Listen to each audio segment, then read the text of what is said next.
Welcome back. $15 billion is reportedly the amount spent to rebuild Afghanistan since 2002. In spite of that, Afghanistan remains one of the poorest and least developed countries in the world. So where is the money going? About 90% of the Afghan budget comes from donors, though the country is in the bottom 10 on most transparency rankings. The West blames the Afghan government, which is one of the weakest in the world. President Hamid Karzai's government has come under fire for corruption, poor governance and not controlling the booming drugs trade. The Afghan government has hit back at the criticism, saying around 80% of international aid is outside government control, so donors should be held accountable. Well, we're joined by our guests in Kabul, Yusuf Pashtun, Minister of Urban Development, and joining us also now is Matt Waldman, our Oxfam's Head of Policy for Afghanistan. Thank you for being with us. Is tackling corruption the way to solve the problem in terms of getting aid to people? Well, I think certainly it's an important part of establishing a better system of aid delivery here.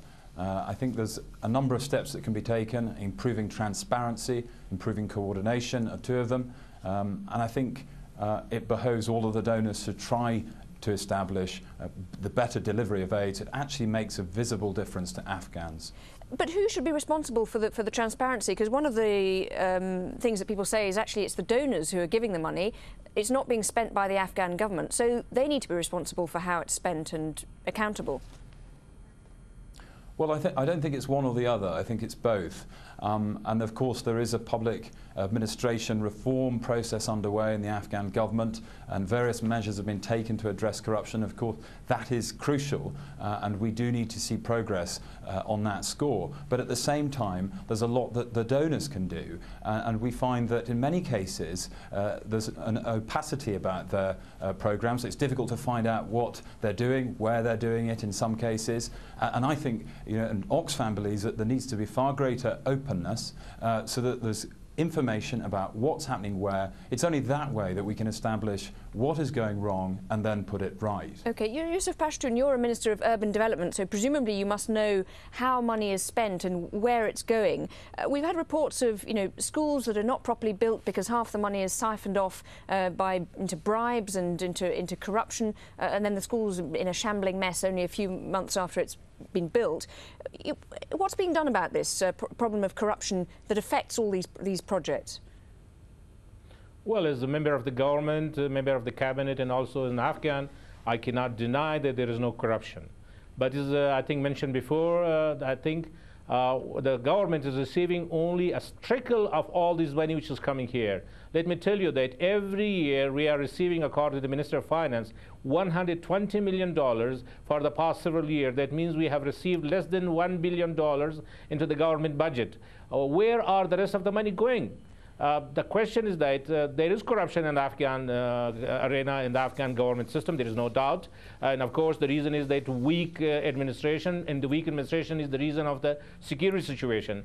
But still, the answer on the Afghan side will be an iron fist, a very strong stand on that, which it must happen today or tomorrow. But at the same time, we should also be strong enough, the whole world community should help us also to make those donors which are spending much more money and after disappearing at much higher speed, they should be also answerable equally.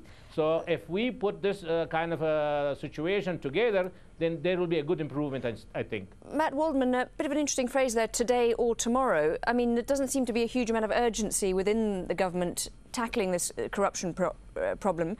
Have you examples of how it's affected the way you're trying to administer things there? Well, I think corruption is a problem in many respects, and it affects organisations as well as individuals.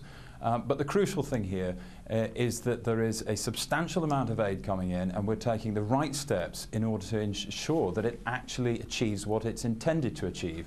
And of course, development and humanitarian priorities have to be foremost in terms of what we want to see. And I think it needs a whole range of measures. It does need governance reforms, both at national level and at local level. But as we've said, the donors also have their part to play, and there's a lot that could be done done in order to deliver better results for Afghan people. And one thing, if I may say, is measurement of donors so that they have targets, that there are indicators with respect to their performance, and that there are targets they have to meet with respect to the impact that their aid is having. If we take these sorts of steps, then I think that we will certainly see greater progress in the future. And Matt Waldman, staying with you, what do you make of the idea of a surge in terms of the military? Is that going to help develop the country? Well, Oxfam believes that we need to look beyond military solutions, and I think there is very wide agreement that it is not soldiers which will ultimately resolve this conflict. It needs to be a whole range of steps. This needs to be a comprehensive strategy, and indeed we believe that development and humanitarian work needs to be right at the centre of that, and that is going to require a lot of time, a lot of commitment and resources, which is why we are calling for donors to fund the humanitarian appeal which has been launched today, and to give greater resources to rural development, because of course the vast majority of people live in rural areas. They live in very, very difficult circumstances, and if we want to see a more stable and a more prosperous Afghanistan, we're going to have a strategy which deals with these kinds of issues that affect ordinary people. Yusuf Pashtun, talk there about the need for more money. How do you get round that issue that you've mentioned already, the lack of coordination between aid agencies and the government? What would you want to see improve on that level? What I would like to see actually in this particular specific issue, the Office of UNAMA, which was doing it, but of course they were not being listened to. I think if all the donors listen to them much more obediently, and also the government, of course, listen to them and come together. Of course, when it comes to coordination, it is two-way traffic.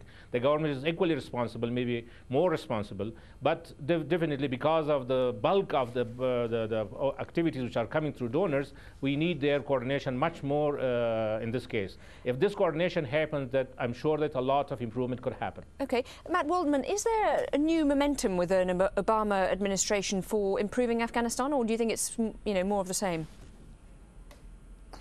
I think there is a momentum. Even before the new administration came to power, there were various reviews, reflections on the conditions here, and strategizing taking place in a number of different quarters. But I think certainly there is a new sense of momentum. Of course, there are elections, presidential elections coming up this year in Afghanistan.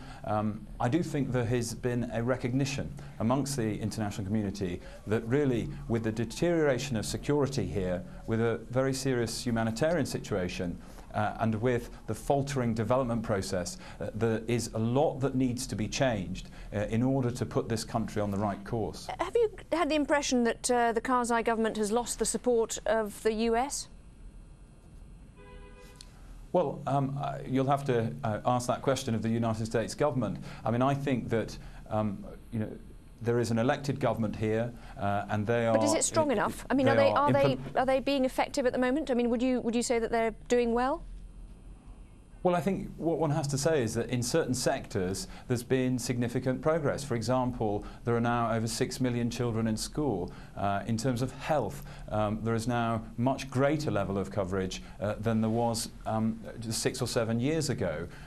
But at the same time, we need to recognise that this country came through three decades of war, disorder, absence of government, and that really destroyed the institutions and the infrastructure of the entire country. So we really have, in 2001 it was almost starting from scratch, and I think that that we have to recognise this is going to be a long process. It's going to take many, many years, and it will require resources and political will to make that happen. I don't think at this stage there are any easy solutions, any quick fixes, and half measures simply won't do. This requires genuine, concerted and substantial commitment on the part of all of those who are engaged.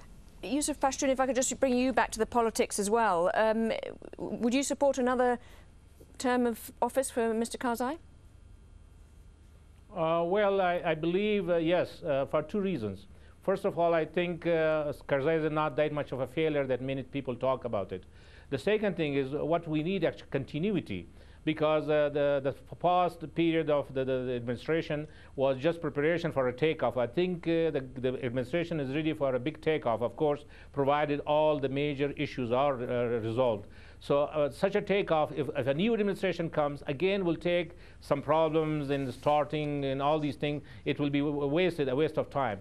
And the third thing, I think, I'm sorry to say, I'm sorry for Afghanistan, that I don't see any better alternative at this moment for Karzai.